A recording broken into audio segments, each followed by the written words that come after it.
الحمد للہ وکفى والصلاة والسلام على عباده الذين اصطفى خصوصا على افضلهم وخاتم النبيين محمد الامين وعلى آله وصحبه اجمعين. اما بعد فقد قال الله تبارك وتعالى كما ورد في سورة النساء: اعوذ باللہ من الشیطان الرجیم بسم اللہ الرحمن الرحیم. یا ایھا الناس اتقوا ربکم الذی خلقکم من نفس واحدۃ وخلق منها زوجها وبث منهما رجالا کثیرا ونساء واتقوا اللہ الذی تساءلون به والارحام ان اللہ کان علیکم رقیبا. صدق اللہ العظیم. رب اشرح لي صدري ويسر لي امري واحلل عقدة من لساني يفقهوا قولي. اللهم ربنا الهمنا رشدنا واعذنا من شرور انفسنا. اللهم ارنا الحق حقا وارزقنا اتباعه وارنا الباطل باطلا وارزقنا اجتنابه. اللهم وفقنا لما تحب وترضى. اللهم آنس وحشتنا في قبورنا وارحمنا بالقرآن العظيم. اللهم اجعله لنا إماما ونورا وهدى ورحمة. اللهم ذكرنا منه ما نسينا وعلمنا منه ما جهلنا وارزقنا تلاوته آناء الليل وآناء النهار واجعله لنا حجة يا رب العالمين آمين. آج ہم اللہ کا نام لے کر سورہ نساء کا ترجمہ اور مختصر تشریح شروع کر رہے ہیں. جیسا کہ میں آپ کو بتا چکا ہوں کہ قرآن مجید میں مکی اور مدنی صورتوں کے جو گروپ ہیں ان میں سے پہلا گروپ 5 صورتوں پر مشتمل ہے. مکی صورت صرف سورہ فاتحہ ہے، حجم میں بہت چھوٹی، معنی میں، مفہوم میں، عظمت میں، فضیلت میں بہت بڑی. اس کے بعد 4 صورتیں جو ہیں وہ مدنی ہیں: بقرہ، نساء، آل عمران اور مائدہ. اور یہ جو 4 صورتیں ہیں یہ دو صورتوں کے 2 جوڑوں کی شکل میں. سورۃ البقرہ، سورۃ آل عمران، یہ الزہراوین، خود حضور نے ان کو ایک نام دیا مشترک، اور ان میں جو مناسبتیں ہیں، مشابہت ہیں، وہ تفصیل کے ساتھ ہمارے ترجمے کے دوران سامنے آتے رہی ہیں. نسبت زوجیت کس اعتبار سے ہے، ایک دوسرے کی تکمیل کس پہلو سے کرتی ہیں، یہ بات بھی سامنے آئی. اب جو 2 صورتیں ہیں یہ سورۃ النساء اور سورۃ المائدہ، یہ جوڑے کی شکل میں ہیں. ان میں ایک تو بڑا کنٹراسٹ نظر یہ آئے گا کہ سابقہ 2 صورتوں میں پہلے حروف مقطعات اور دونوں میں پھر قرآن مجید اور کتب سماویہ کی عظمت کا بیان، جبکہ ان دونوں صورتوں میں کوئی تمہیدی اس طرح کی گفتگو نہیں ہے، براہ راست خطاب ہو رہا ہے. البتہ یہ فرق ہے وہ نسبت زوجیت کے اعتبار سے کہ سورہ نساء میں خطاب ہے یا ایھا الناس، اے لوگو، خطاب عام ہے، اور سورۃ المائدہ کا آغاز ہوتا ہے یا ایھا الذین آمنوا، وہاں خاص ہے، انسانوں میں سے جو لوگ ایمان کے دعوے دار ہوں. باقی جس طرح سورہ بقرہ اور سورہ آل عمران نصفین میں منقسم ہیں، اس طرح کا معاملہ ان دونوں صورتوں کا نہیں ہے. اپنے اسلوب کے اعتبار سے یہ دونوں صورتیں سورہ بقرہ کے نصف ثانی کے مشابہ ہیں، یعنی چند مضامین کی لڑیاں چل رہی ہیں لیکن آپس میں اس طرح بٹی ہوئی ہیں، گتھی ہوئی ہیں رسی کی طرح کہ وہ نظر آئیں گی کٹواں. ایک لڑی لال ہے، ایک پیلی ہے، ایک ہری ہے، ایک نیلی ہے، لیکن جب آپ ان کو بٹ دیتے ہیں تو ایک طرف سے دیکھیں گے تو وہ کٹا پٹا رنگ نظر آئے گا، مسلسل لال نہیں نظر آئے گا، مسلسل پیلا، نہ نیلا نہ ہرا. کھول دیں گے تو معلوم ہوگا کہ وہ تو واقعتاً ایک علیحدہ لڑی ہے، ایک نیلی ہے، ایک پیلی ہے. تو وہاں تو میں نے سورہ بقرہ میں آپ کو بتایا تھا کہ 4 ڈوریاں ہیں، 2 کا تعلق شریعت سے، شریعت میں 2 لڑیاں ہوئیں، ایک عبادات اور ایک معاملات. 2 کا تعلق ہے جہاد فی سبیل اللہ سے، ایک جہاد بالمال یعنی انفاق فی سبیل اللہ، اور ایک جہاد بالنفس کی آخری شکل یعنی قتال فی سبیل اللہ. یہ چاروں کا تانا بانا سورہ بقرہ کے نصف ثانی میں تھا. یہاں سورہ نساء میں بھی آپ دیکھیں گے کہ 3 لڑیاں ہیں یہاں، اور وہ اسی طرح آپس میں گتھی ہوئی ہیں. نظر آئیں گی کٹواں، لیکن اگر آپ ان سب کو علیحدہ علیحدہ کر لیں تو وہ اپنی جگہ پر ایک علیحدہ مضمون بن جائے گا. لیکن یہاں پر جو خطاب ہے، ایک لڑی تو وہ ہے کہ جس میں خطاب ہے اہل ایمان سے، اور وہ اسی طریقے سے جیسے سورہ بقرہ میں وہی 4 چیزیں اس میں آئیں گی: قتال، انفاق اور احکام شریعت، عبادات. لیکن دوسرا خطاب ہے اس میں اہل کتاب سے. اس میں یہ کہ نصارہ اور یہود دونوں گڈمڈ ہیں، ملے جلے ہیں. اب اہل کتاب کا معاملہ ہے. پہلی 2 صورتوں میں علیحدہ علیحدہ مسئلہ چل رہا تھا. تیسرے سب سے بڑا حصہ اس سورہ مبارکہ کا وہ ہے جو منافقین سے خطاب پر مشتمل ہے، لیکن وہ اکثر و بیشتر لوگ وہاں بات سمجھ نہیں پاتے، اس لیے کہ وہاں بھی خطاب ہوتا ہے یا ایھا الذین آمنوا سے. پورے قرآن میں کہیں یا ایھا الذین نافقوا نہیں آیا. یا ایھا الکافرون بھی ہے، یا ایھا الذین کفروا بھی ہے، یا ایھا الذین آمنوا بھی ہے، یا ایھا الذین نافقوا کہیں نہیں. اس لیے کہ منافق بھی قانوناً تو مسلمان ہی ہوتے تھے. تو اصل میں یہ بڑی گہری نظر کی ضرورت ہے کہ یہ پہچانا جائے کہ یہاں یا ایھا الذین آمنوا مومنین صادقین کی طرف روح سکون ہے یا منافقین کی طرف ہے. اگر یہ فرق نہ کیا جائے تو بڑی غلط فہمی ہو جاتی ہے بعض مقامات پر. مثلا سورہ توبہ کے بعض مقامات ہیں یا ایھا الذین آمنوا ما لکم اذا قیل لکم انفروا فی سبیل اللہ اثاقلتم الی الارض. اہل ایمان تمہیں کیا ہو گیا جب تمہیں کہا جاتا ہے اللہ کی راہ میں نکلو تو تم بوجھل ہو جاتے ہو، زمین میں دھنسے جاتے ہو. تو اس سے ایک عام سوء ظن پیدا ہو سکتا ہے کہ شاید یہ عام مسلمانوں کا مسئلہ تھا. یہ عام مسلمانوں کا مسئلہ نہیں تھا، یہ منافقین کا مسئلہ تھا. روح سخن وہاں منافقین کی طرف ہے. مومنین صادقین تو ہر وقت اس کے لیے آمادہ رہتے تھے کھلے دل کے ساتھ، کہ واپس نہیں پھیرا کوئی فرمان جنوں کا، تنہا نہیں لوٹی کبھی آواز جرس کی. وہ تو تیار ہر وقت. تو اصل میں یہ دیکھنا ہوتا ہے کہ کس آیت میں رخ کس کی طرف ہے. اس اعتبار سے یہ سورہ مبارک کا اہم ترین ہے. لیکن سورہ بقرہ میں تو پورے میں لفظ نفاق آیا ہی نہیں. یہ حکمت خدا بندی ہے کہ اس مرض کو پہلے چھپا کے رکھا ہے، کہ علامات کو بیان کر دی کہ یہ بیماری ہے، تاکہ جو بھی متنبع ہو جائے وہ اپنے علاج کی طرف متوجہ ہو جائے. لیکن یہ کہ جو لوگ نہیں متوجہ ہوئے، معلوم ہوا کہ اب ان کو تھوڑا سا نمایاں کرنا ضروری ہے، بات اوریاں کر کے کرنی پڑے گی. تو سورہ آل عمران میں 1-2 جگہ نفاق کا لفظ آ گیا. لیکن یہاں اب جو سب سے بڑا مضمون ہے سورہ بقرہ میں وہ منافقین کا ہے. یوں سمجھیے کہ 176 جو اس کی آیات ہیں، اس میں سے 55 آیتیں ہیں کہ جن کا جو میرا تجزیہ ہے روح سکون ہے مومنین صادقین کی طرف. صرف 37 آیات ہیں کہ جن میں خطاب ہے اہل کتاب سے، یہود اور نصارہ سے مشترک طور پر، اور 84 آیات ہیں جن میں خطاب منافقین سے.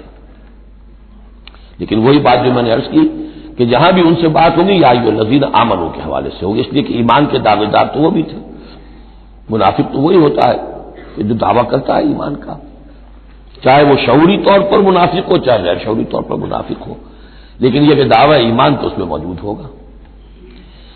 سورہ نساء اور سورہ مائدہ کے مابین ایک فرق نوٹ کر لیجئے.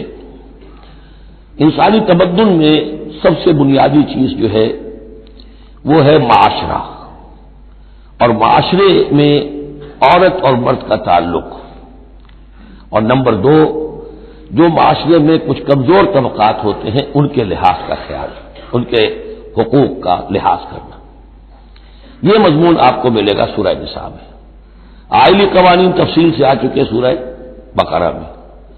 جو رشتہ جڑتا ہے ایک مرد اور عورت کے مابین ازدواج کا، جس سے کہ پھر خاندان وجود میں آتا ہے، تو وہ جو سب سے بنیادی یونٹ ہے معاشرے کا، اس کی جڑ بنیاد کا تو سارا تفصیل سے معاملہ آ چکا ہے سورہ بقرہ میں. سورہ آل عمران اس اعتبار سے منفرد ہے کہ اس میں شریعت کے احکام نہیں ہے سوائے اس ایک حکم کے جو سود کے بارے میں آیا ہے، لا تاکلوا الربا اضعافا مضاعفا. کوئی اور احکام شریعت جو ہے اس میں نہیں. لیکن یہاں اب آپ کو جو تمدن کی معاشرتی سطح کے اوپر خاص طور پر جو دبے ہوئے پسے ہوئے طبقات تھے اس معاشرے میں، ان کی ایمینسیپیشن، ان کو اوپر اٹھانا، ان کے حقوق کی طرف متوجہ کرنا، یہ آپ کو نظر آئے گا۔ پھر اس معاشرے کے اندر سیکس کا معاملہ، اگر سیکشول انارکی ہو تو تباہی پھیل جائے گی، تو اس میں ابتدائی اقدامات جو ہیں وہ اس صورت کے اندر آئے ہیں۔ سیکس ڈسپلن کیسے امپوز کرنا ہے مسلمانوں تمہیں اپنے معاشرے کے اندر، بے راہ روی سے کیسے ڈیل کرنا ہے۔ تو اس طریقے سے تمدن کی جو بنیادی جو منزل ہے اس پر گفتگو ہو رہی ہے۔ سورہ مائدہ میں جا کر پھر جو تمدن کی بلند ترین منزل ہے ریاست، اور یہ کہ پھر اعلیٰ سطح کے اوپر عدالتی نظام، چوری ڈاکہ وغیرہ کا سد باب، اس کے لیے کیا حدود ہیں، اس کے لیے کیا تعزیرات ہیں، یہ بھی آگے آئیں گی۔ باقی سورہ نساء میں جیسے ہے ویسے ہی سورہ مائدہ میں بھی اہل کتاب سے بھی آخری خطاب ہوگا۔ تو جیسا کہ میں نے عرض کیا تھا کہ یہ پہلا گروپ جو ہے اس میں دو لڑیاں ہیں، ایک ہے یہ شریعت کا گروپ ہے، شریعت شروع ہو رہی ہے، بلو پرنٹ اس کا سورہ بقرہ سے، اس کے تکمیلی احکام سورہ مائدہ میں، اور دوسرا اس میں خطاب ہے اہل کتاب کے ساتھ، وہ بھی تدریجاً بڑھ کر آخری باتیں وہ ہے کہ جو پھر سورہ مائدہ میں ہمیں ملیں گی۔ بس اتنی تمہید، اور اس میں بھی خاصا وقت صرف ہو گیا ہے۔ یا ایھا الناس اتقوا ربکم الذی خلقکم من نفس واحدۃ۔ اب دیکھیے معاشرتی مسائل کے ضمن میں گفتگو ہے تو ایسی بنیادی بات سے شروع کی ہے، اے لوگوں اپنے اس رب کا تقوی اختیار کر لو جس نے تمہیں ایک جان سے بنایا، وخلق منھا زوجھا، اور اسی سے اس کا جوڑا بنایا۔ یہاں یہ نوٹ کرنے والی بات ہے کہ یہاں حضرت آدم کا لفظ نہیں ہے کہ آدم سے ان کا جوڑا بنایا، بلکہ نفس سے بنایا۔ اس میں وہ بات پوری طریقے سے ایکوموڈیٹ ہو سکتی ہے کہ یہاں مراد کیا ہے، نو ایک ہے، جنسیں دو ہیں، بکرا بکری نو ایک ہے، جنس دو ہے، ایک ہی نو سے، اسی نو سے تمہارا جوڑا بنایا۔ ہیومن بینگز ہومو سیپینس نو ایک ہے، اسپیشیز ایک ہے، لیکن اس کے اندر ہی سے وہ سیکشول ڈفرینشیشن جو ہوئی ہے اس کے حوالے سے جوڑا بنا ہے۔ یا ایھا الناس اتقوا ربکم الذی خلقکم من نفس واحدۃ وخلق منھا زوجھا وبث منھما، اب یہاں پر مراد ہے وہی آدم اور حوا، ان دونوں سے پھیلا دیے زمین میں کثیر تعداد میں مرد اور عورت، رجالا کثیرا ونساء۔ یعنی اس تمدن انسانی کو اگر آپ ٹریس کریں گے، پیچھے لے جائیں گے، تو اس کی کامن ایک اس کی بگننگ ہے، ایک انسانی جوڑا آدم اور حوا۔ اس رشتے میں پوری نوع انسانی جو ہے رشتہ اخوت میں منسلک ہو جاتی ہے، اس لیول پر جا کر۔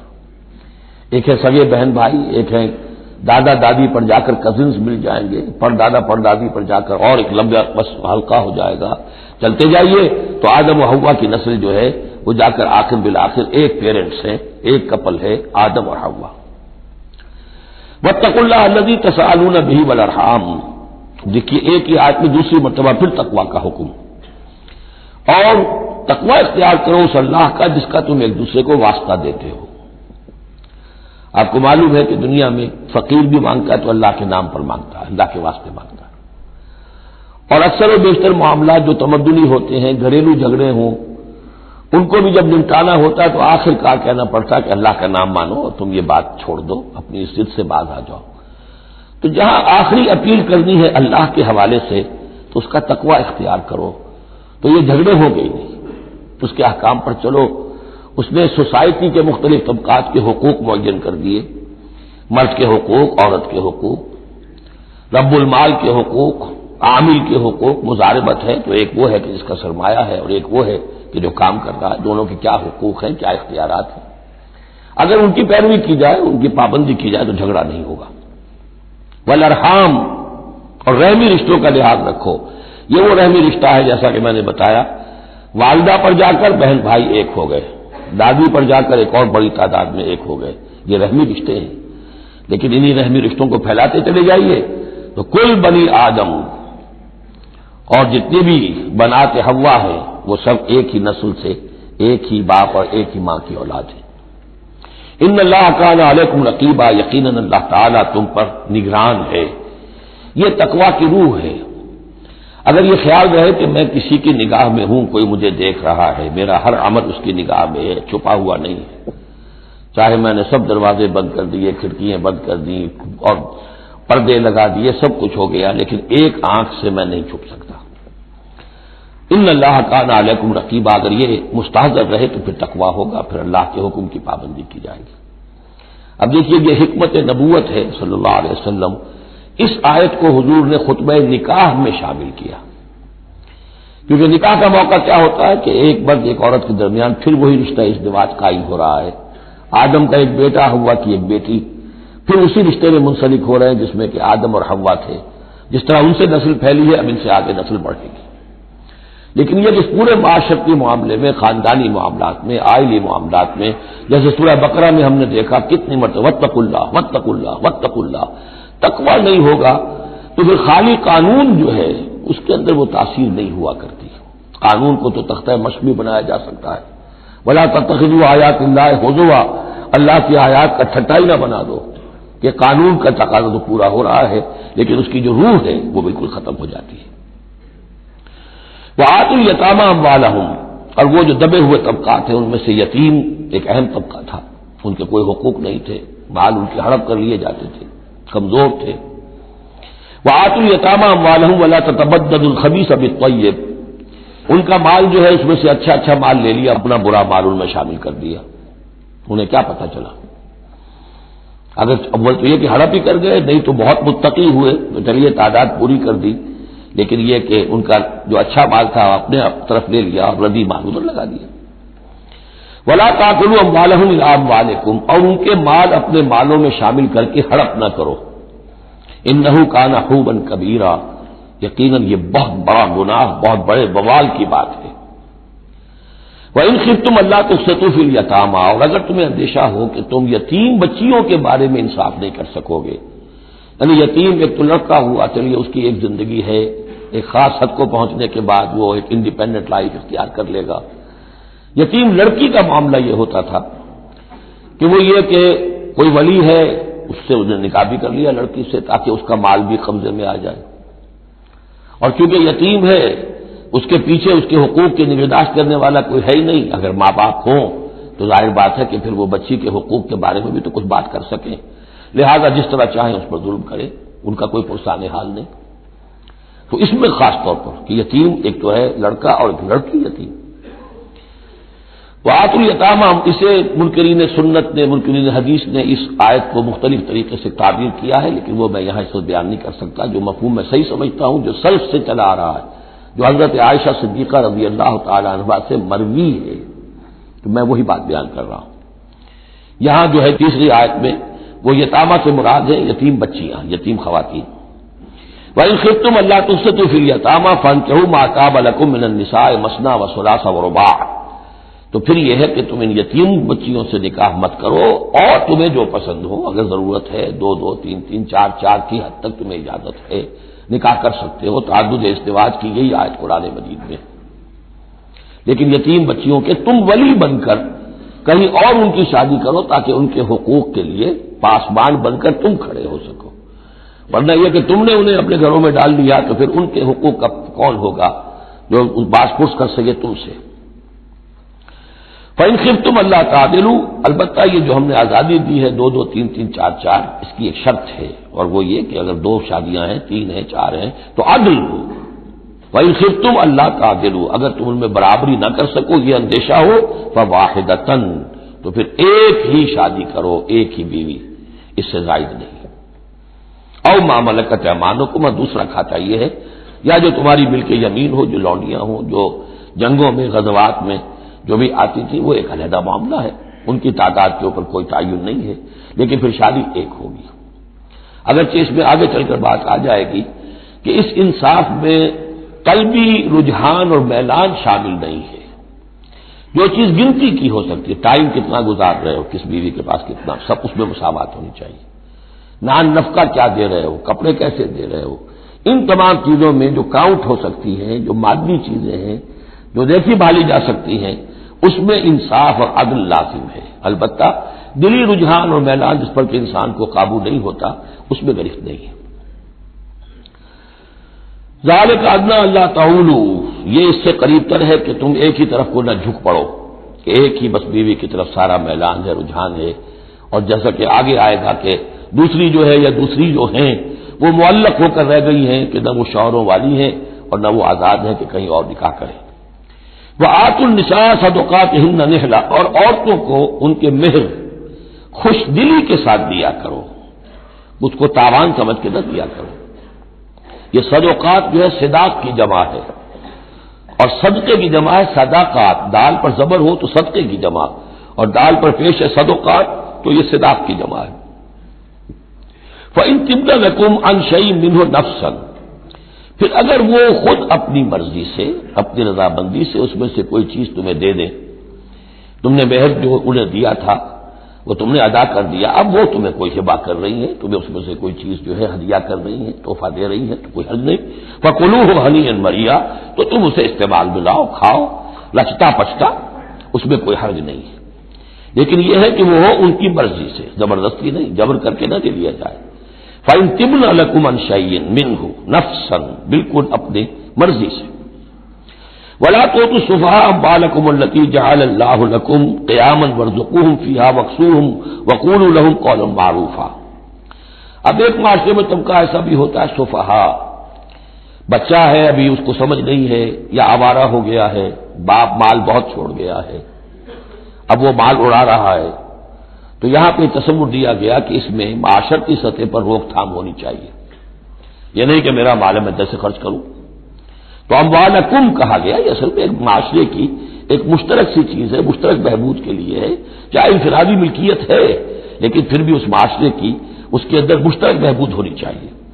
مت پکڑا دو نا سمجھوں کو یا بے وقوفوں کے اپنے مال، جن کو اللہ تعالیٰ نے تمہارے لیے دنیا کے گزران کا ذریعہ بنایا ہے۔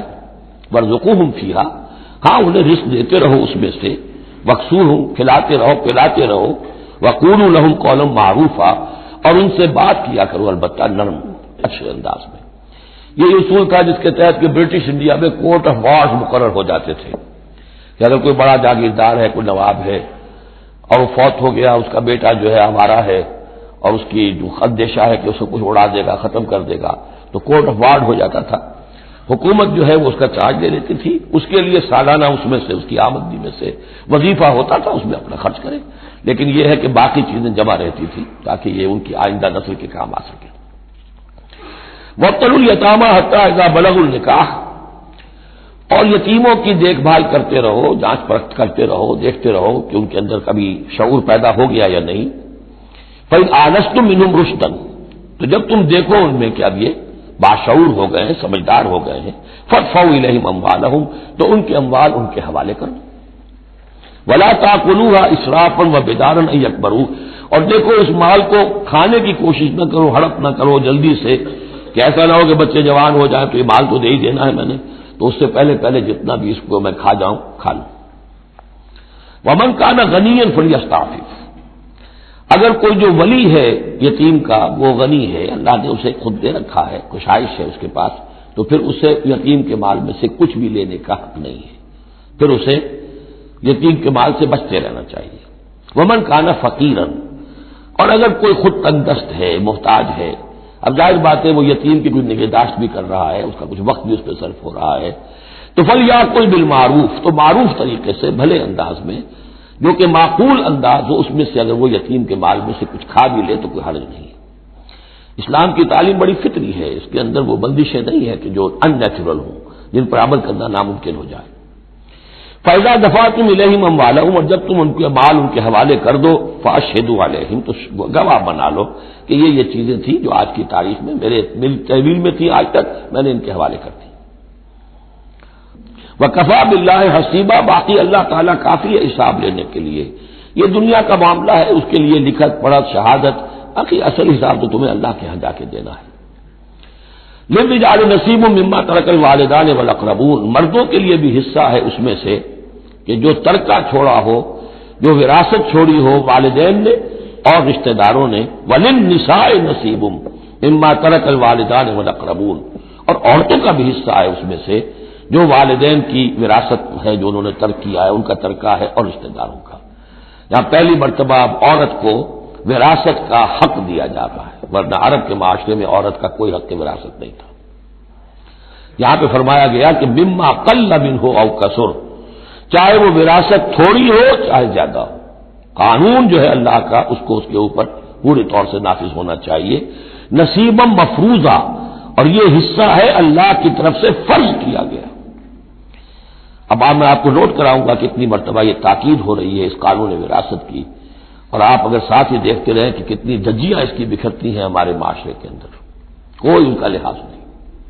اور بڑا جو ہمارا خاص طور پر ایک علاقہ ہے کہ جہاں ویسے نماز روزہ بہت ہوتا ہے، وہ بیٹیوں کو کوئی وراثت میں کوئی حصہ دینے کے لیے وہ کسی صورت تیار نہیں ہوتے. شریعت کے کچھ چیزیں جو ہیں وہ بہت اہم ہیں، اور شریعت کی یہ چیزیں جو ہیں کس قدر تاکید کے ساتھ آ رہی ہیں، یہ کہتے ہیں یہ رواج کے تحت ہوگا. وَإِذَا حَضَرَ الْقِسْمَةَ أُولُو الْقُرْبَىٰ، اور جب وراثت کی ترکے کی تقسیم ہو رہی ہو تو اب اگر وہاں کچھ قرابت دار بھی آ جائیں، والیتامى یتیم بھی آ جائیں، والمساکین کچھ محتاج بھی آ جائیں، فارزقوہم منہ وقولوا لہم قولا معروفا، تو انہیں بھی کچھ دے دلا دو اس میں سے، کیونکہ اس وقت دیکھ رہے ہیں تقسیم ہو رہی ہے، وہ بالکل محتاج ہیں، تو احساس محرومیت جو ہے اس کو کسی نہ کسی درجے میں جو بھی اس کے اندر کچھ بداوا ہو سکتا ہو کرو. وقولوا لہم قولا معروفا، ان سے بات کرو تو بڑے اچھے انداز میں، جھڑکو نہیں کہ ہماری وراثت تقسیم ہو رہی تم کون آ گئے یہاں پہ. وَلْيَخْشَ الَّذِينَ لَوْ تَرَكُوا مِنْ خَلْفِهِمْ، ڈرتے رہنا چاہیے ان لوگوں کو کہ اگر انہوں نے بھی چھوڑے ہوتے اپنے پیچھے ذُرِّيَّةً ضِعَافًا، چھوٹے بچے اپنی نسل چھوڑ کر اگر وہ گئے ہوتے اور یتیم بچے ہوتے ان کے، خافوا علیہم، تو کیسے کیسے اندیشے ہونے ہوتے اپنے ان بچوں کے بارے میں. فَلْيَتَّقُوا اللَّهَ، تو انہیں چاہیے کہ اللہ کا تقوی اختیار کریں کہ یہ یتیم جو اس وقت آ گئے یہ بھی کسی کے بچے ہیں، کوئی ان کا بھی باپ تھا، ان کے سر پر ہاتھ رکھو. وَلْيَقُولُوا قَوْلًا سَدِيدًا، اور بڑی صاف اور ستھری اور صحیح اور حق پر مبنی بات کرو. ان الذين ياكلون اموال اليتامى ظلما، یقیناً وہ لوگ کہ جو یتیموں کا مال ہڑپ کرتے ہیں ناحق، انما ياكلون في بطونهم نارا، وہ اپنے پیٹوں میں بھر رہے ہیں آگ، وسيصلون سعيرا، اندر کی آگ کو اپنے پیٹوں میں ڈال رہے ہیں اور سموچے وہ خود آگ میں ڈال دیے جائیں گے. تو گویا کہ ایک آگ ان کے اندر ہوگی اور ایک جہنم کی آگ ان کے باہر ہوگی. یہ 10 آیتیں بڑی جامع ہیں، اور جس طریقے سے کہ سوسائٹی کے جو پسماندہ طبقات تھے ایک ایک کا خیال کر کے جس باریک بینی سے حکمت کے ساتھ احکام دیے جا رہے ہیں. اب اس کے بعد جو رکوع ہے یہ بڑا مختصر ہے، آیتیں 4 ہیں لیکن ایک قیامت مضمر ہے ان میں، یہ اعجاز ہے. 4 آیتوں کے اندر اسلام کا پورا قانون وراثت جس پہ پوری جلدیں لکھی گئی ہیں، جامعیت کی انتہا ہے. یوصیکم اللہ فی اولادکم، اللہ تعالیٰ تمہیں وصیت کرتا ہے تمہاری اولاد کے بارے میں. للذکر مثل حظ الانثیین، لڑکے کے لیے حصہ ہے 2 لڑکیوں کے برابر. فإن كن نساء فوق اثنتين فلهن ثلثا ما ترك، اور اگر صرف بیٹیاں ہوں اور 2 یا 2 سے زائد ہوں تو ان کو 2/3 میں حصہ ملے گا. وإن كانت واحدة فلها النصف، اور اگر ایک ہی بیٹی ہے تو اسے آدھا ملے گا. ظاہر بات ہے بیٹا ایک ہی وارث ہوگا تو پورے کا وارث ہو جائے گا، تو جب بیٹی کا حصہ بیٹے سے آدھا ہے تو اگر ایک ہی بیٹی ہے تو اسے آدھی وراثت ملے گی، آدھی پھر اور لوگوں کو جائے گی، وہ ایک الگ معاملہ ہے. وَلِأَبَوَيْهِ لِكُلِّ وَاحِدٍ مِّنْهُمَا السُّدُسُ مِمَّا تَرَكَ إِن كَانَ لَهُ وَلَدٌ. اب یہ وراثت میں ایک تو ہے نیچے وراثت بیٹا بیٹی، اور ایک ہے اوپر والد والدین، جب اب وہ بھی زندہ ہے، فوت ہوا ہے کوئی شخص، اس کے والدین یا والد یا والدہ دونوں میں سے کوئی ایک زندہ ہے، ان کا بھی حصہ ہے. وَلِأَبَوَيْهِ لِكُلِّ وَاحِدٍ مِّنْهُمَا، اس کے والدین کے لیے ہر ایک کے لیے ان میں سے چھٹا حصہ ہے اس کے ترکے میں سے، مما ترک ان کان لہو ولد، اگر اس کی اولاد ہے. ایک شخص لاولد مر گیا ہے تو اور بات ہوگی، اولاد ہے تو چھٹا یعنی 1/3 حصہ والدین کو چلا گیا، 2/3 جو ہے اولاد میں تقسیم ہوگا. فإن لم يكن له ولد، اور اگر اس کی اولاد ہے ہی نہیں، لاولد فوت ہو رہا ہے، وورثه ابواه، اور اس کے وارث اس کے والدین ہی ہیں، فلأمه الثلث، تو ماں کو 1/3 اور باپ کو 2/3، وہی مرد کا باپ ماں سے عورت سے جملہ ہو جائے گا. فإن كان له إخوة، اور اگر اس کے بہن بھائی ہو، فلأمه السدس من بعد وصیۃ یوصی بها أو دین، تو پھر ماں کا حصہ جو ہے وہ پھر اور کم ہو جائے گا، چھٹا حصہ رہ جائے گا سدس کی بجائے، تاکہ باپ کی طرف سے تو پھر بھائیوں کو وراثت جا سکے گی اس کے. لیکن ساتھ فرما دیا من بعد وصیۃ یوصی بها أو دین، وراثت کی تقسیم سے پہلے 2 کام کر لینے ہوں گے کہ اگر کوئی وصیت کی ہے اس وصیت کو پورا کیا جائے، اگر کوئی دین ہے جو فوت ہوا ہے اس پر کوئی قرض ہے وہ ادا کیا جائے. پھر جو ہے وراثت ادا ہوگی. من بعد وصیت یوصی بہا او دین. آباؤکم و ابناؤکم لا تدرون ایہم اقرب لکم نفعا. تمہارے باپ یا تمہارے بیٹے تم نہیں جانتے کہ ان میں سے کون تمہارے لیے زیادہ نافع ہے، زیادہ قریب ہے نفع کے اعتبار سے. فریضۃ من اللہ، یہ تم اپنی عقلوں کو چھوڑو، اللہ کی طرف سے یہ فرض ہے. فریضۃ من اللہ، یعنی آدمی سمجھے میرے بوڑھے والدین ہیں، خام خواہ ان کے لیے حصہ کائے کو رکھ دیا ہے، کھا پی چکے، زندگی گزار چکے، اب وراثت تو ملنی چاہیے اولاد کو، بیٹا بیٹی کو نہیں. اللہ کا حکم مانو.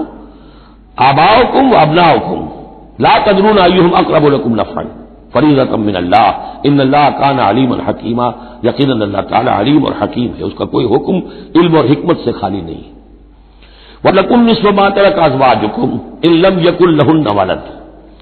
اور تمہارا حصہ تمہاری بیویوں کے ترکے میں سے آدھا ہے اگر ان کے کوئی اولاد نہ ہو. بیوی فوت ہو رہی ہے اور اس کے کوئی اولاد نہیں ہے تو جو کچھ چھوڑ رہی ہے اس میں سے نصف جو ہے شوہر کا ہو جائے گا، باقی نصف جو ہے وہ بیوی کے بھائیوں وغیرہ کو جائے گا، یعنی شوہر کا نصف ہو گیا.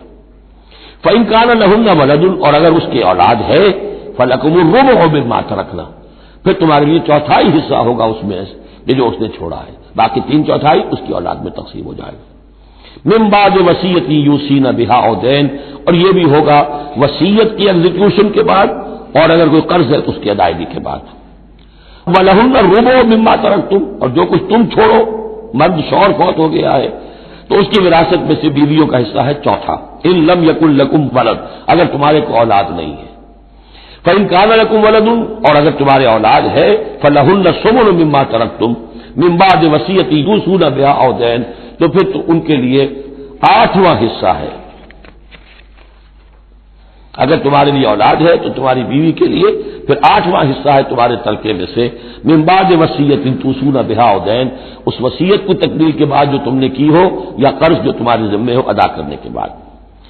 وَإِن كَانَ رَجُلٌ يُورَثُ كَلَالَةً، اور اگر کوئی شخص جس کی وراثت جو ہے تقسیم ہو رہی ہے کلالہ تھا، اور امراتن، یا کوئی عورت بھی کلالہ ہو سکتی ہے. یہ کلالہ کون ہوتی ہے؟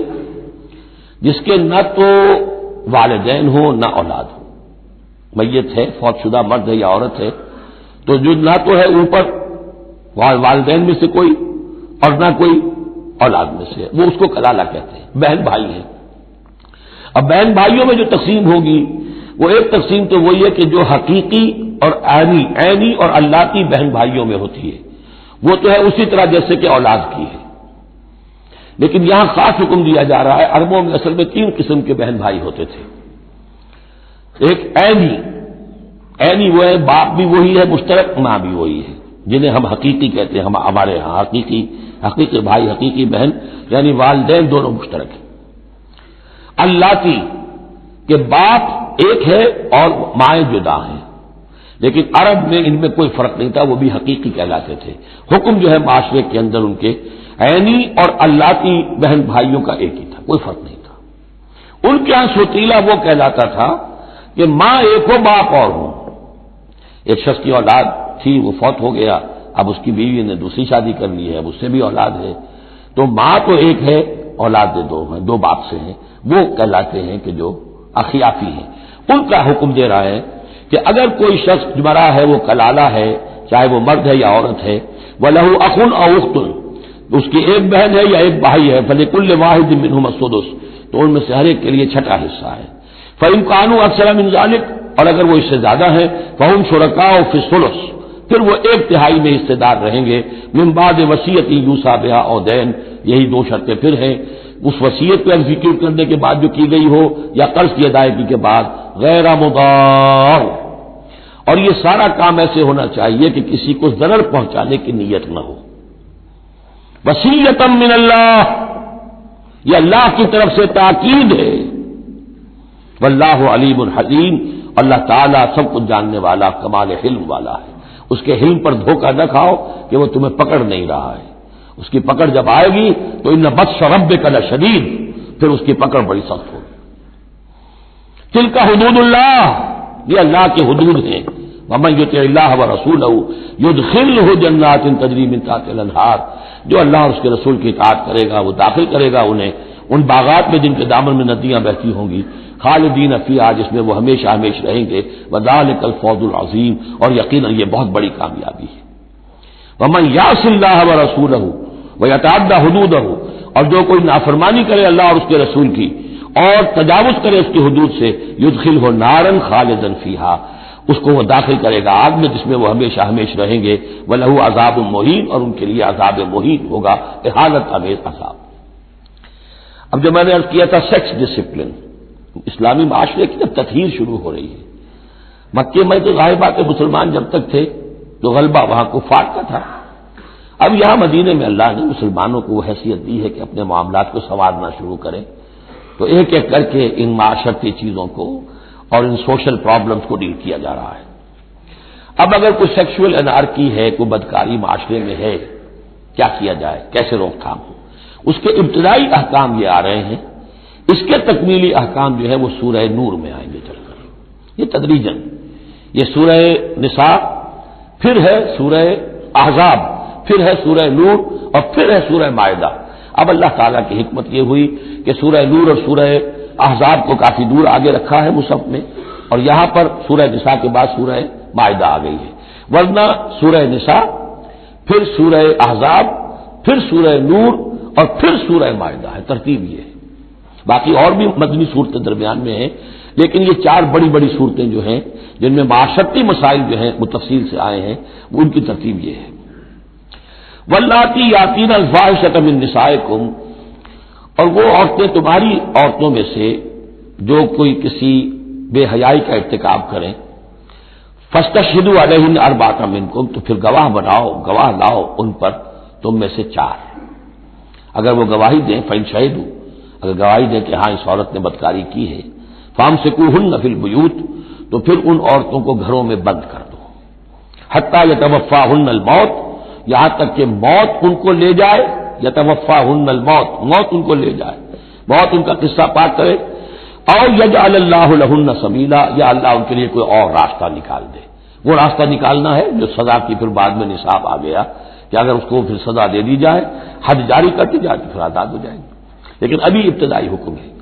یہاں معلوم ہوتا ہے کہ یہ ایسی لڑکیوں کا یا عورتوں کا تذکرہ ہے کہ جو مسلمانوں میں سے تھیں لیکن ان کا بدکاری کا معاملہ کسی یہودی سے ہو گیا ہو یا کسی ایسے شخص سے ہو گیا جو ابھی مسلمان نہیں ہے، تو یہ ان کا یک طرفہ کہ ہے وہ کوئی مسلمان لڑکی یا خاتون جس کا معاملہ ہے، لیکن دوسرا جو اس عمل کا جو شریک ہے وہ غیر مسلم ہے۔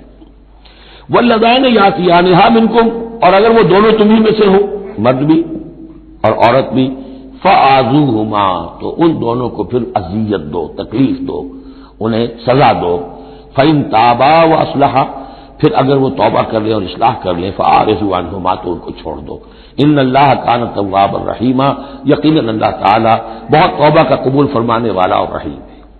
یہ بالکل ابتدائی احکام ہے، اسی لیے ان کی وضاحت میں، تفسیروں میں آپ کو بہت سے اقوال مل جائیں گے، اس لیے کہ اصل میں تو یہ پھر آخر میں جا کر یہ سب منسوخ شمار ہوں گے جبکہ حدود آ گئی پوری کی پوری، جیسے کہ وصیت کا وہ حکم جو سورہ بقرہ میں آیا تھا وہ اب ساقط ہو گیا جبکہ قانون وراثت آ گیا۔ اب وہ آیت آئی ہے کہ جو بہت بڑی حکمت کی آیت ہے، جس کا حوالہ اس سے پہلے بھی میں نے کبھی دیا ہے، انما التوبۃ علی اللہ للذین یعملون السوء بجہالۃ، اللہ کے ذمے ہے توبہ قبول کرنا ایسے لوگوں کی جو کوئی برا حرکت کر بیٹھتے ہیں جہالت اور نادانی میں، ثم یتوبون من قریب، پھر فوراً توبہ کرتے ہیں۔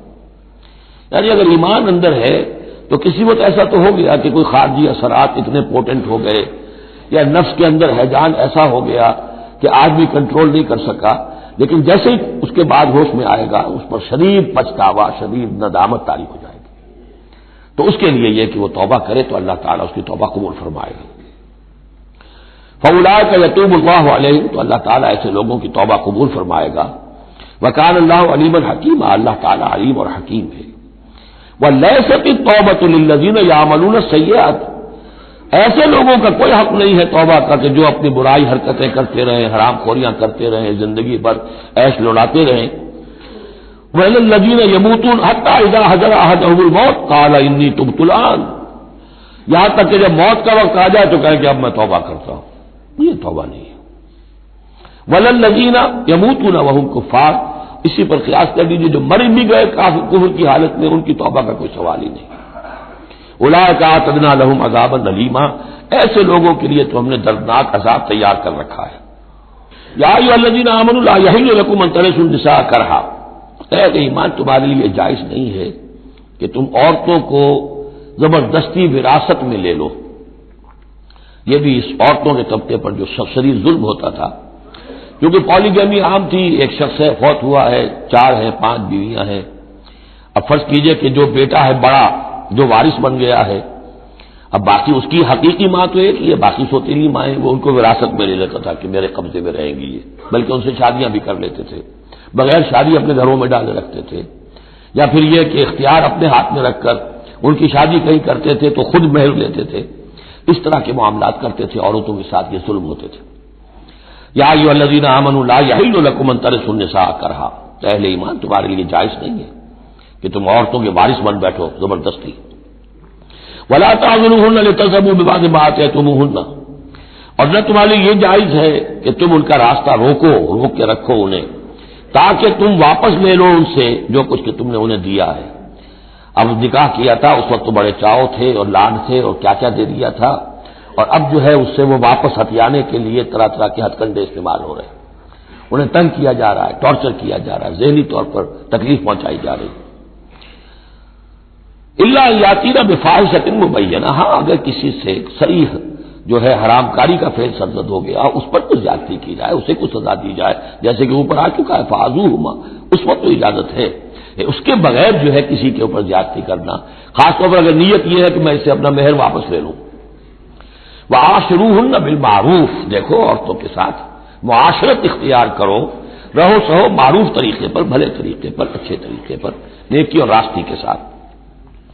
فَإِن كَرِهْتُمُوهُنَّ فَعَسَىٰ أَن تَكْرَهُوا شَيْئًا وَيَجْعَلَ اللَّهُ فِيهِ خَيْرًا كَثِيرًا، تو اور اگر تمہیں کسی وجہ سے اب وہ ناپسند ہو گئی ہے، انہیں پسند نہیں کرتے تم، تو ہو سکتا ہے کہ کسی شے کو تم ناپسند کرو، ذرا حال ہے کہ اللہ نے اسی میں تمہارے لیے خیر کثیر رکھ دیا۔ پتہ نہیں ایک عورت جو ہے کسی ایک اعتبار سے آپ کے دل سے اتر گئی ہے، طبیعت کا میلان نہیں رہا ہے، اس میں اور کون کون سی خوبیاں ہیں، کس اعتبار سے آپ کے لیے وہ خیر کا ذریعہ بنتی ہے، تو اللہ کے حوالے کرو اس معاملے کو، لیکن ان کے ساتھ رکھو معاشرت صحیح، ان کے حقوق ادا کرتے ہوئے۔ ہاں اگر معاملہ ایسا ہو گیا ہے کہ ساتھ رہنا ممکن نہیں ہے تو طلاق کا راستہ کھلا ہے، شریعت اسلامی نے اس میں کوئی تنگی نہیں رکھی ہے، یہ کرسچینٹی کی طرح کا کوئی غیر معقول نظام نہیں ہے کہ طلاق ہو ہی نہیں سکتی، وہاں یہ کہ طلاق کا راستہ کھلا ہے۔ وَإِنْ أَرَدتُّمْ اسْتِبْدَالَ زَوْجٍ مَكَانَ زَوْجٍ، اور اگر تم نے فیصلہ ہی کر لیا ہو کہ ایک بیوی کی جگہ کوئی دوسری بیوی لانی ہے، وَآتَيْتُمْ إِحْدَاهُنَّ قِنْطَارًا، اور ان میں سے کسی ایک کو تم نے ڈھیروں مال دیا ہو، فَلَا تَأْخُذُوهُ مِنْهُ شَيْئًا فَلَا تَأْخُذُوا مِنْهُ شَيْئًا، اس میں سے کوئی شے واپس نہیں لے سکتے، جو مہر دیا تھا وہ ان کا ہے، اب اس میں سے کچھ واپس نہیں لے سکتے۔ أَتَأْخُذُونَهُ بُهْتَانًا وَإِثْمًا مُبِينًا، کیا تم لوگے وہ مہر واپس ان سے ناحق اور صریح گناہ کے طور پر؟ فَكَيْفَ تَأْخُذُونَهُ، کچھ عقل کے ناخن لو، کچھ شعور اور کچھ شرافت کا ثبوت دو، کیسے ان سے مال تم واپس لینا چاہتے ہو؟ وَقَدْ أَفْضَىٰ بَعْضُكُمْ إِلَىٰ بَعْضٍ، جبکہ تم ایک دوسرے سے مل چکے ہو، تمہارے مابین انتہائی قریبی رشتہ جو بھی ہو سکتا ہے دنیا کا وہ قائم ہو چکا ہے۔ وَأَخَذْنَ مِنكُم مِّيثَاقًا غَلِيظًا، اور وہ تم سے بہت گہرا قول و قرار لے چکی تھی۔ اب قول و قرار ہوتا ہے نکاح کے وقت، اس میں ذمہ داری لیتا ہے مرد، کوئی سے کوئی ایک وہ بھی ایک کانٹریکٹ ہے۔ وَلَا تَنكِحُوا مَا نَكَحَ آبَاؤُكُم مِّنَ النِّسَاءِ إِلَّا مَا قَدْ سَلَفَ، اور جو تمہارے باپوں نے جن سے نکاح کیا ہو ان سے تم نکاح مت کرو۔ جو میں نے کہا تھا نا کہ جو سوتیلی مائیں ہوتی تھیں ان کو وہ اپنے نکاح کر کے گھر میں ڈال دیا یا بغیر نکاح کے ڈال دیا، وہاں بھی اس معاشرے میں بھی اس کو کہتے تھے نکاح مقت، بہت ہی برا نکاح ہے۔ فطرت انسانی تو اباح کرتی ہے لیکن رواج ان کا تھا، یہاں قرآن مجید نے آ کر اس کا جو ہے سختی کے ساتھ سدباب کیا۔ وَلَا تَنكِحُوا مَا نَكَحَ آبَاؤُكُمْ، جن عورتوں سے نکاح کیا ہو تمہارے باپوں نے ان سے نکاح نہ کرو، مِنَ النِّسَاءِ إِلَّا مَا قَدْ سَلَفَ، سوائے اس کے کہ جو ہو چکا، إِنَّهُ كَانَ فَاحِشَةً وَمَقْتًا، یقیناً یہ بڑی بے حیائی کی بات ہے اور اللہ تعالیٰ کے غضب کو بھڑکانے والی ہے، وَسَاءَ سَبِيلًا، اور بہت ہی برا راستہ ہے۔ اب یہ طویل آیت آ رہی ہے جس میں محرمات ابدیہ کا بیان ہے کہ کن رشتوں میں نکاح کا معاملہ نہیں ہو سکتا، ایک مرد کن کن اپنی خواتین رشتہ داروں سے شادی نہیں کر سکتا۔ حرمت علیکم امہاتکم، حرام کر دی گئی تم پر تمہاری مائیں، نمبر 1، وبناتکم، تمہاری بیٹیاں، واخواتکم، اور تمہاری بہنیں، وعماتکم، اور تمہاری پھوپھیاں، وخالاتکم، اور تمہاری خالائیں، وبنات الاخ، اور بھائی کی بیٹیاں یعنی بھتیجیاں، وبنات الاخت، اور بہن کی بیٹیاں یعنی بھانجیاں، وامہاتکم اللاتی ارضعنکم، اور تمہاری وہ مائیں جنہوں نے تمہیں دودھ پلایا ہے، واخواتکم من الرضاعۃ، اور تمہاری دودھ پلانے والیوں کی بیٹیاں کہ جو تمہارے اب بہن بن گئی ہے رضاعی، وامہات نسائکم، اور تمہاری بیویوں کی مائیں یعنی ساس جن کو ہم کہتے ہیں خوش دامن، وربائکم اللاتی فی حجورکم، اور اگر وہ کہ جو ربیبہ ہوں جو تمہارے ہاں پلی بڑھی ہوں، من نسائکم اللاتی دخلتم بہن، ربیبہ یا ربیب اس کو کہتے ہیں کہ ایک عورت کے پہلے کوئی اولاد تھی، آپ نے ان سے شادی کی ہے تو وہ اولاد بھی ساتھ لے آئی ہے، اب وہ آپ کی بیٹے بیٹیاں ہی ہو گئی آپ کی، لیکن وہ آپ کے حقیقی بیٹے بیٹیاں نہیں، ربیب کہلاتے، ربیب اور ربیبہ، تو وہ ربیب اور ربیبہ بھی حرام ہے اگر جو ماں ہے اس کے ساتھ مقاربت کی ہو، اگر اس کے ساتھ تعلق زن و شہ ہوا ہے تو پھر وہ ربیبہ جو ہے بچی جو آئی تھی اس کے ساتھ وہ بھی حرام ہو گئی، لیکن اگر کسی وجہ سے بغیر اس کے کہ ان کے ساتھ کوئی جنسی تعلق ہو، طلاق ہو جائے تو پھر اس ربیبہ کے ساتھ نکاح ہو سکتا ہے۔ وَرَبَائِبُكُمُ اللَّاتِي فِي حُجُورِكُم مِّن نِّسَائِكُمُ اللَّاتِي دَخَلْتُم بِهِنَّ، جن سے تم نے صحبت کی ہو، ان کی جو بیٹیاں ہیں سابقہ شوہروں سے وہ حرام ہیں، فَإِن لَّمْ تَكُونُوا دَخَلْتُم بِهِنَّ، اور اگر تم نے ان سے صحبت نہ کی ہو، فَلَا جُنَاحَ عَلَيْكُمْ، تو پھر کوئی حرج نہیں ہے۔ وَحَلَائِلُ أَبْنَائِكُمْ، اور تمہارے بیٹوں کی عورتیں یعنی بیٹوں کی بیویاں، بہو جن کو ہم کہتے ہیں، تمہاری بہویں، الذین من اصلابکم، لیکن بیٹے وہ جو تمہارے اپنے صلب سے ہوں، اپنے صلبی بیٹے، منہ بولے بیٹے کا معاملہ نہیں ہے۔ وَأَن تَجْمَعُوا بَيْنَ الْأُخْتَيْنِ، اور یہ بھی تم پر حرام کیا گیا ہمیشہ کے لیے کہ بیک وقت دو بہنوں کو جمع کرو ایک نکاح میں، الا ما قد سلف، سوائے اس کے کہ جو ہو چکا، ان اللہ کان غفور الرحیم، یقیناً اللہ غفور الرحیم، جو ہو گیا پہلے کا، اس کو تو گڑھے مردے اکھاڑے نہیں جا سکتے، لیکن آئندہ کے لیے یہ محرمات ابدیہ ہیں۔ اس میں حضور نے اضافہ کیا ہے کہ دو بہنوں کو بھی ایک وقت نکاح میں نہیں رکھ سکتے، اسی طرح خالہ بھانجی کو بھی نکاح میں نہیں رکھ سکتے، اور پھوپھی بھتیجی کو بھی نکاح میں نہیں رکھ سکتے۔ یہ محرمات ابدیہ ہیں کہ جن کے ساتھ کسی حال میں کسی وقت شادی نہیں ہو سکتی۔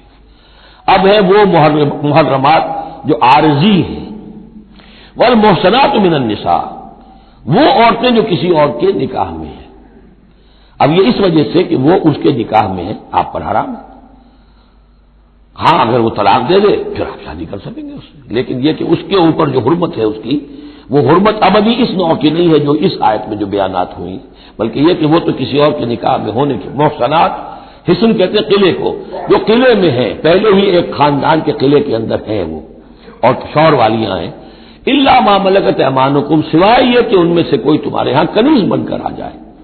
اب ظاہر بات ہے جنگ ہوئی ہے، وہ عورتیں جو ہے مشرک مردوں کی بیویاں ہیں، وہ لونڈیاں بن کے آ گئی ہیں، تو اگرچہ وہ بیویاں ہیں مشرکوں کی، محسنات ہیں اس معنی میں، لیکن وہ لونڈی کی حیثیت سے آپ کے لیے جائز ہوگی۔ کتاب اللہ علیکم، یہ اللہ کی کتاب ہے، حکم ہے، فرض ہے تمہارے اوپر۔ وَأُحِلَّ لَكُم مَّا وَرَاءَ ذَٰلِكُمْ، اب اس کے علاوہ تمہارے لیے تمام عورتیں حلال ہیں۔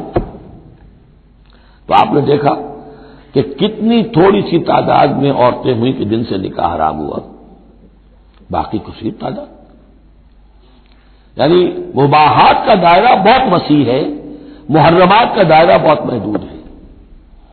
ان تبتغوا باموالکم، لیکن یہ کہ اس کے لیے نکاح ہوگا مہر دے کر، اموال کے ساتھ تم اس میں نکاح کرو، محسنین، نیت ہو گھر میں بسانے کی، قلعے میں لانے کی، غیر مسافرین، صرف مستی نکالنے کی نہیں، یعنی یہ جو ہے اس کو ایک کھیل اور ہابی نہ بنا لو، گھر میں آباد کرنے کی نیت ہو، اس سے شادی کی جائے۔ فَاسْتَمْتَعْتُمْ بِهِ مِنْهُنَّ فَآتُوهُنَّ أُجُورَهُنَّ، تو جو بھی تم نے ان سے استفادہ کیا ہے تو انہیں ان کے مہر جو ہے مقرر ہوئے ہیں، فریضۃً، وہ دو۔ وَلَا جُنَاحَ عَلَيْكُمْ فِيمَا تَرَاضَيْتُمْ بِهِ مِنْ بَعْدِ الْفَرِيضَةِ، اس میں کوئی حرج نہیں ہے کہ کسی مہر کے مقرر ہونے کے بعد اگر باہمی رضامندی سے اس میں کوئی کمی بیشی ہو جائے۔ ان اللہ کان علیما حکیما، یقیناً اللہ تعالی علیم ہے اور حکیم ہے۔ وَمَن لَّمْ يَسْتَطِعْ مِنكُمْ طَوْلًا أَن يَنكِحَ الْمُحْصَنَاتِ الْمُؤْمِنَاتِ، اور جو کوئی تم میں سے اتنی استطاعت نہ رکھتا ہو، مقدرت نہ رکھتا ہو کہ مومن محسنہ عورتوں سے شادی کر سکے. اب محسن دو معنی میں آتا ہے، ایک خاندانی لڑکی، شریف لڑکی، خاندانی آزاد گھرانے کی کہ اسے گھر کا قلعہ حاصل ہے، اور ایک شادی شدہ عورت کے جو ایک شوہر کے قلعے کے اندر ہے. ایک ہے خاندان کا قلعہ، خاندان کی پروٹیکشن حاصل ہے، سپورٹ حاصل ہے، تو وہ عورت جو ہے وہ محسنہ ہے. اسی طرح وہ عورت کہ جو شوہر کے گھر میں ہے، ایک قلعے میں ہے، اس کے گھر میں ہے، اس کی حفاظت میں ہے، وہ بھی محسنہ ہے. پہلے تھا وہ دوسری معنی میں یعنی شادی شدہ. یہاں مراد ہے شریف زادیاں، آزاد مسلمان عورتیں. اب ظاہر بات ہے آزاد مسلمان عورتوں کا تو مہر ادا کرنا پڑے گا. اس حوالے سے اب کوئی بیچارہ مفلس ہے، نہیں دے سکتا ہے تو کیا کرے. وَمَن لَّمْ يَسْتَطِعْ مِنكُمْ طَوْلًا أَن يَنكِحَ المحصنات المؤمنات فَمِمَّا مَلَكَتْ أَيْمَانُكُمْ، تو جو لونڈیاں ہیں ان سے نکاح کر لو. من فتياتكم المؤمنات، جو تمہاری مومن جو لونڈیاں ہوں. فَأَنكِحُوا وَاللَّهُ أَعْلَمُ بِإِيمَانِكُمْ، باقی یہ کہ کون مومن ہے اور نہیں ہے یہ اللہ بہتر جانتا ہے. مراد یہ ہے کہ جو بھی قانونی اعتبار سے مسلمان ہیں، جس کے تم ایک دوسرے کو مسلمان سمجھتے ہو. بعضکم من بعض، تم سب ایک دوسرے ہی میں سے ہو. فَأَنكِحُوهُنَّ بِإِذْنِ أَهْلِهِنَّ، تو ان سے تم نکاح کرو ان کے مالکوں کی اجازت سے. اب ظاہر بات ہے وہ لونڈی ہے زید کی، تو زید اس سے جنسی تعلق قائم کر سکتا ہے، لیکن یہاں اب ایک شخص اس سے اجازت دے رہا ہے کہ میں آپ کی اس لونڈی سے نکاح کرنا چاہتا ہوں. اگر اجازت دے دی اب زید کا تعلق منقطع ہو جائے گا. اب وہ اس لونڈی اس کی اس اعتبار سے اس کے مقام میں نہیں آ سکتی، بلکہ وہ اب منقوع ہو جائے گی ایک مسلمان کی. اس لیے بِإِذْنِ أَهْلِهِنَّ. اور اس میں پیش نظر رکھیے کہ ایک معاشرہ تھا، بالفعل یہ شکلیں تھیں. یہ نہیں کہا جا رہا یہ شکلیں پیدا کرو. اصل بات کیا ہے کہ جو معاشرہ تھا جس میں کہ قرآن نے اصلاح کا عمل شروع کیا ہے، تو اس میں کیا کیا صورتحال تھی، کس کس اعتبار سے اس میں بہتری پیدا کی گئی تدریجاً. فَانكِحُوهُنَّ بِإِذْنِ أَهْلِهِنَّ وَآتُوهُنَّ أُجُورَهُنَّ بِالْمَعْرُوفِ، انہیں بھی ان کے جو مہر ہے چھوڑے ہوں گے وہ دو معروف طریقے پر دو. محصنات غیر مصافحات، ان سے بھی جو تعلق ہے یہ نکاح کا ہوگا تو نیت ہونی چاہیے گھر میں بسانے کی، محض مستی نکالنے کی اور شہوت رانی کی وہ نیت نہ ہو. ولا متخذات اخدان، اور نہ ہی کوئی چوری چھپی کی دوستیاں اور یاریاں ہوں. یہ نہیں، کھلم کھلا نکاح ہو. معلوم ہو کہ فلاں کی لونڈی ہے، جیسے حضرت سمیہ رضی اللہ تعالی عنہ، یہ ابو جہل کا چچا تھا، ایک شریف انسان تھا، اس کی لونڈی تھی. پھر جب یہ یاسر آئے ہیں یمن سے اور آباد ہوئے مکے میں، تو انہوں نے اس کے ابو جہل کے چچا سے اجازت لے کر اور ان کی لونڈی سمیہ سے شادی کی. ان سے پھر حضرت عمار ہوئے، عمار ابن یاسر اور عمار کی والدہ سمیہ رضی اللہ تعالی عنہم، یہ تین کا ایک کنبہ تھا. وہ شریف آدمی مر گیا تو پھر ابو جہل جو ہے اس کو اختیار ہو گیا ان پر. اس نے پھر جو پرسیکیوٹ کیا ہے وہ آپ کو معلوم ہے. اس خاندان کو بدترین جو ایذائیں دی گئی ہیں وہ اس خاندان کو دی گئی. فَإِذَا أُحْسِنَّ، پھر جب وہ قید نکاح میں آ جائے، فَإِنْ أَتَيْنَ بِفَاحِشَةٍ، پھر اگر وہ کوئی غلط کام کرے، اگر کوئی وہ جو ہے بے حیائی کا کام کرے، فَعَلَيْهِنَّ نِصْفُ مَا عَلَى الْمُحْصَنَاتِ، تو انہیں آدھی سزا دی جائے گی اس کی کہ جو شادی شدوں کو دی جائے گی. اب یہ جو ہے چونکہ ابتدائی احکامات ہیں، ابھی تک تو رجم کا حکم آیا ہی نہیں ہے، ابھی تک 100 کوڑوں کا حکم بھی نہیں آیا ہے. ابھی تو یہ تھا آزوہما، تو کوئی بھی انہوں نے اپنا طریقہ مقرر کر لیا ہے کہ اتنا کچھ ہم ماریں گے. تو اس میں البتہ ذہن میں رکھا جائے کہ اس میں یہ ہے کہ جو یہ لونڈی ہے منکوحہ، اس کو اگر سزا دینی ہے اسی طرح کے جرم کی تو اس کی سزا بھی عادی ہوگی. اس لیے کہ ایک شریف خاندان کی عورت جسے پروٹیکشن حاصل ہو اس کا معاملہ اور ہے، اور ایک اس بیچاری غریب لونڈی کا معاملہ اور ہے. ذالک لمن خشی العنۃ منکم، یہ رعایت بھی کہ مسلمان لونڈیوں سے نکاح کر لو، یہ بھی تم میں سے ان لوگوں کے لیے ہے کہ جنہیں اندیشہ ہو فتنے میں پڑنے کا، جو اپنی شہوت اور جنسی جذبے کو روک نہ سکتے ہو، کہ اگر ان کے لیے نکاح کی کوئی شکل نہیں بنتی ہے تو ہو نہ جائے کہ کہیں کسی غلط کام میں وہ ملوث ہو جائیں. ورنہ یہ کہ وان تصبروا، اگر تم صبر کرو، تو چونکہ عام طور پر جو باندیاں تھیں ان کا کردار اونچا نہیں تھا اس معاشرے میں، تو بہتر یہ ہے کہ ان سے نکاح کرنے سے تم بچو اور تعفف کرو، اس میں بہتری ہے. وان تصبروا خیر لکم، اور اگر تم صبر کرو تو یہ تمہارے حق میں بہتر ہے. واللہ غفور الرحیم، اللہ غفور الرحیم ہے. یرید اللہ لیبین لکم، اب یہ چونکہ کچھ احکام آ رہے ہیں تو ایک فلسفے کی باتیں آ رہی ہیں. اب چند بسا اوقات ایسا ہوتا ہے کہ احکام کو انسان اپنے اوپر بوجھ سمجھنے لگتا ہے، یہ کرو یہ نہ کرو، یہ کرو یہ نہ کرو. تو آدمی کی طبیعت ہے، فطرت ہے، یہ بات کو محسوس کرتا ہے. بلکہ عیسائی تو میں نے ایک مرتبہ 1970 میں تقریر سنی تھی، کرسمس گزاری تھی لندن میں، تو انہوں نے کہا تھا کہ شریعت لعنت ہے، خام ایک انسان کو یہ حرام ہے، یہ حرام ہے، یہ حرام ہے، رک نہیں سکا ہے، اب دل اس کا میلا ہو جائے گا، گلٹی کانشنس ہو جائے گا، گلٹی کانشنس سے اس کے اندر جو ہے وہ نیگیٹو سائیکالوجی ڈیولپ ہونی شروع ہو جائے گی۔ یہ ساری گندگی کہاں سے پیدا ہوئی کہ آپ نے حرام حلال کا فلسفہ چھوڑ، سب حلال کرو، چھٹی ہو جائے گی۔ تو ایسے ایسے فلسفے بھی دنیا میں ہیں، اور یہ میں نے تقریر سنی 1970 میں لندن میں کرسمس کے دنوں میں۔ یرید اللہ لیبین لکم، اللہ تعالیٰ چاہتا ہے کہ تمہارے لیے ان چیزوں کو واضح کر دے، وَيَهْدِيَكُمْ سُنَنَ الَّذِينَ مِن قَبْلِكُمْ، اور تمہیں ہدایت دے ان راستوں کی کہ جو تم سے پہلے کے لوگوں کے تھے، وَيَتُوبَ عَلَيْكُمْ، اب اس میں دونوں طرف جائے گا، پہلے کے نیکوکار بھی تھے، پہلوں کے بدکار بھی تھے، نیکوکاروں کا راستہ تم اختیار کرو، صراط الذین انعمت علیہم، اور دوسرے راستوں سے تم بچ سکو، وَيَتُوبَ عَلَيْكُمْ، اللہ چاہتا ہے تمہارے اوپر، تم پر تو عنایت فرمائے، واللہ علیم الحکیم، اللہ تعالیٰ سب کچھ جاننے والا، کمال حکمت والا ہے، واللہ یرید ان یتوب علیکم، دوبارہ پھر وہی اللہ چاہتا ہے تم پر مہربانی فرمائے، ویرید الذین یتبعون الشہوات، اور وہ لوگ کہ جو شہوات کی پیروی کرتے ہیں وہ چاہتے ہیں ان تمیلوا میلا عظیما، کہ تم تو ایک طرف غلط راستے سے دور تک تمہارا جو ہے رجحان ہو جائے اور ادھر ہی تم بھٹکتے چلے جاؤ۔ آج جو بھی ہے عورت کی آزادی کی بنیاد پر، ایمانسیپیشن کی بنیاد پر یہ ساری چیزیں جو ہو رہا ہے، ویمن لب ہے، یہ سب کا سب در حقیقت ان حدود اور قیود کو توڑ کر اور سارا یہ جنسی جو ہے انارکی پھیلانے کی ایک سازش ہے جو دنیا میں چل رہی ہے۔ یرید اللہ ان یخفف عنکم، تم یہ نہ سمجھو کہ بوجھ ڈال رہا اللہ تم پر، اللہ تم پر تخفیف چاہتا ہے۔ جب تم ان چیزوں پر عمل نہیں کرو گے، معاشرے میں بدگمانیاں پھیلیں گی، فساد ہوگا، گندگیاں ہوں گی، جھگڑے ہوں گے، بدگمانیاں ہوں گی، یہ سارا کچھ ہوگا تو اللہ کی تمہارے لیے آسانی چاہتا ہے۔ وَخُلِقَ الْإِنسَانُ ضَعِيفًا، اور انسان پیدا کیا گیا ہے کمزور، اس کے اندر کمزوری کے پہلو بھی ہے۔ جہاں بہت اونچا پہلو ہے، روح ربانی پھونکی گئی ہے، وہاں یہ نفس بھی تو اس کے اندر ہے، اور اس کے اندر جو ہے ذوف کے پہلو موجود ہیں۔ یا ایھا الذین آمنوا لا تأکلوا اموالکم بینکم بالباطل، اہل ایمان اپنے مال آپس میں باطل طریقے سے ہڑپ نہ کرو، الا ان تکون تجارۃ عن تراض، سوائے اس کے کہ تجارت ہو تراض منکم، تمہاری باہمی رضامندی سے۔ یہ جوتا ہے 200 روپے کا ہے، آپ کو منظور ہے 200 دیجئے، جوتا لے لیجئے، یہ آپ کی باہمی رضامندی سے سودا ہے، وہ ہو گیا۔ لیکن یہ کہ اس سیدھے سادے اور صحیح اور طریقے پر ایک ظاہر بات ہے، کچھ نہ کچھ تو آپ نے نفع اس میں سے کمایا ہے، آپ نے محنت کی ہے، کہیں سے لائے ہیں، اسٹور کیا ہے، دکان کا کرایہ دیا ہے، لیکن اس کو وہ گرج نہیں کرے گا۔ لیکن جھوٹ بول رہے ہیں، خدا کی قسم کھا رہے ہیں کہ میں نے تو اتنے کا لیا، اب یہ ہو گیا، تم آپ نے اپنی ساری محنت بھی ضائع کی اور آپ نے حرام کما لیا، اور یا کوئی اور طریقے ہیں، مال ہڑپ کر رہے ہیں، دھوکہ دے رہے ہیں۔ یا ایھا الذین آمنوا لا تأکلوا اموالکم بینکم بالباطل الا ان تکون تجارۃ عن تراض منکم ولا تقتلوا انفسکم، اور نہ اپنے آپ کو قتل کرو، یعنی ایک دوسرے کو قتل کرو۔ تمدن کی جڑ دو چیزوں پر ہے، احترام جان، احترام مال۔ میرے لیے آپ کا مال محترم ہے، آپ کی جان محترم ہے، میں اسے کوئی غضب نہ پہنچاؤں۔ آپ کے لیے میرا مال، میری جان، میرا جسم محترم ہے، اسے کوئی غضب نہ پہنچائے۔